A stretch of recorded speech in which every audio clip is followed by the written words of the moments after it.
Bismillahirrahmanirrahim. Assalamualaikum warahmatullahi wabarakatuh. Alhamdulillahi rabbil alamin, wa bihi nasta'in ala umuri dunya waddin. Wassalatu wassalamu ala asyrafil anbiya'i wal mursalin wa ala alihi wa ashabihi ajma'in, amma ba'd. Allahumma la ilma lana.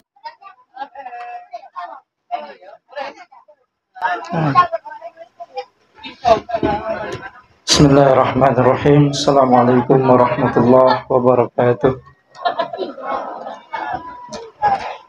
Alhamdulillahi rabbil alamin, wa bihi nasta'in ala umuri dunya waddin. Wassalatu wassalamu ala asyrafil anbiya'i wal mursalin wa ala alihi wa ashabihi ajma'in, amma ba'd. Allahumma la ilma lana illa ma 'allamtana wa 'allimna ma yanfa'una wanfa'na bima 'allamtana. Allahumma inna nas'aluka ilman nafi'an, qalban khashi'an, amalan yurfa' wa du'aan yusma'.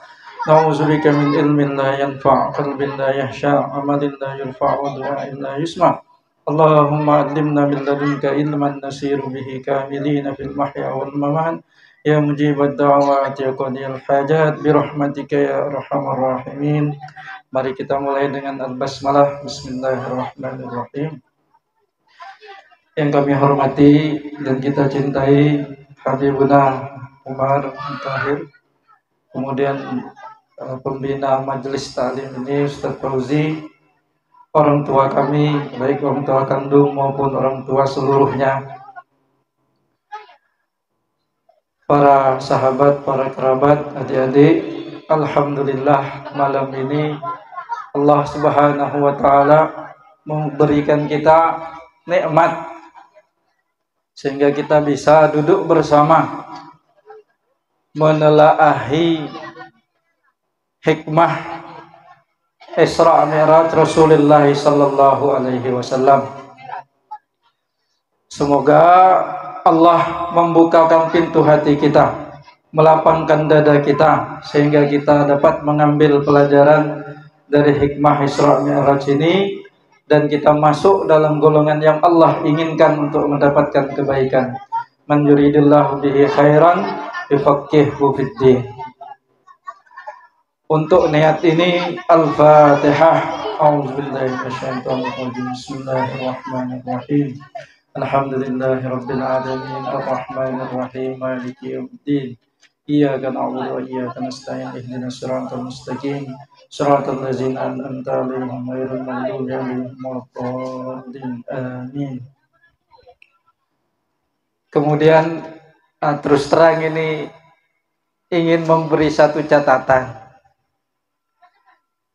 Ini kalau seandainya ada Habibuna Umar, mbok ya jangan minta kepada yang lain kalau cerita tentang Rasulullah sallallahu alaihi wasallam. Apalagi kepada Al-Fakir ini, saya hampir setiap hari belajar di tempat beliau bersama dengan murid-murid beliau di Pondok Dar Inayah itu, di Sabar yang tadi disampaikan oleh pembicara sebelumnya. Maka terus terang ini juga menjadi catatan saya. Kenapa di pondok pesantren itu yang sudah 9 bulan berjalan kalau tidak salah, itu kok ada utusan 5 orang dari Dalil, 1 orang dari Jebus, berjalan selama 9 bulan, kok nggak ada dari Belinyunya? Padahal berdirinya di Belinyu, di Sabar di situ. Nah, sehingga Masya Allah, seharusnya kita yang masyarakat Belinyu, ini yang berbondong-bondong memasukkan anak-anak kita, generasi penerus kita untuk belajar agama.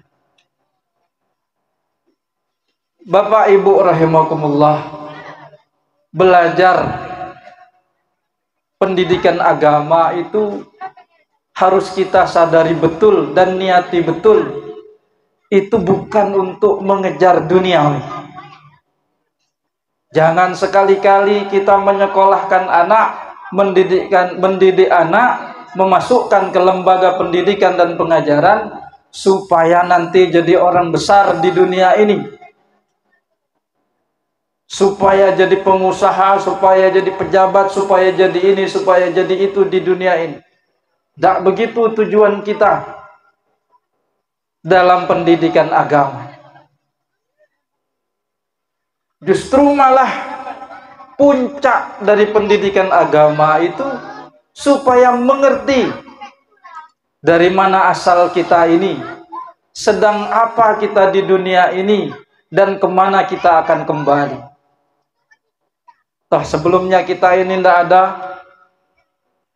orang tua kita bertemu sehingga kemudian kita dilahirkan menjadi ada.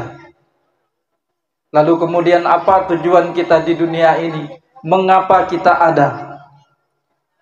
Dan kalau kita percaya tidak ada hal yang terjadi secara kebetulan, tidak mungkin di hutan ada bangunan gubuk atau pondok tapi tidak ada yang mendirikan. Itu mustahil. Harus ada yang mendirikan. Tidak mungkin di laut ada perahu tanpa ada yang membuat. Pasti ada yang membuat. Demikian juga alam semesta. Demikian juga kita ini. Semua ada yang buat, ada yang menciptakan. Maka keberadaan kita mengikuti keinginan yang menciptakan kita. Maka Allah Subhanahu wa taala menggarisbesarkan, dan ini harus kita jadikan pedoman. Wa ma khalaqtul jinna wal insa illa liya'budun. Tidak aku ciptakan jin dan manusia kecuali untuk menyembahku. Ibnu Abbas radhiyallahu an mengatakan, menyembah di sini juga bermakna liya'rifuni, untuk mengenalku, mengenal Allah Subhanahu wa taala. Maka keberadaan kita di dunia ini garis besarnya, pedomannya adalah mengenal Allah Subhanahu wa ta'ala. Maka jangan jadikan lembaga pendidikan, tujuan mendidik dan mengajar anak hanya untuk kepentingan dunia. Tidak begitu. Tujuan pendidikan kita, pengajaran agama kita jauh melampaui kepentingan dunia yang akan kita tinggalkan ini kelak. Dia memberi kita kesadaran. Sudahlah kita diberi pedoman hidup kita untuk menyembah, mengenal Allah Subhanahu wa ta'ala. Lalu kemana setelah ini? Nah, di situ di samping pondok Dar Inayah itu ada kuburan. Kalau kita ziarah, kita akan jadi mengerti akan kemana kita setelah ini.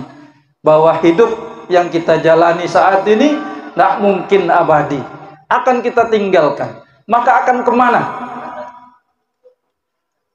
Oleh karena itu pendidikan dan pengajaran agama kita ini jangan sekali-kali ketika memasukkan anak untuk belajar, untuk dididik dengan pengetahuan agama, lalu masuk di situ tujuan untuk kepentingan duniawi. Jangan sekali-kali. Tujuan kita lillahi ta'ala, supaya generasi penerus ini mengerti hakikat kehidupan, dari mana dia datang, sedang apa sekarang, kemana akan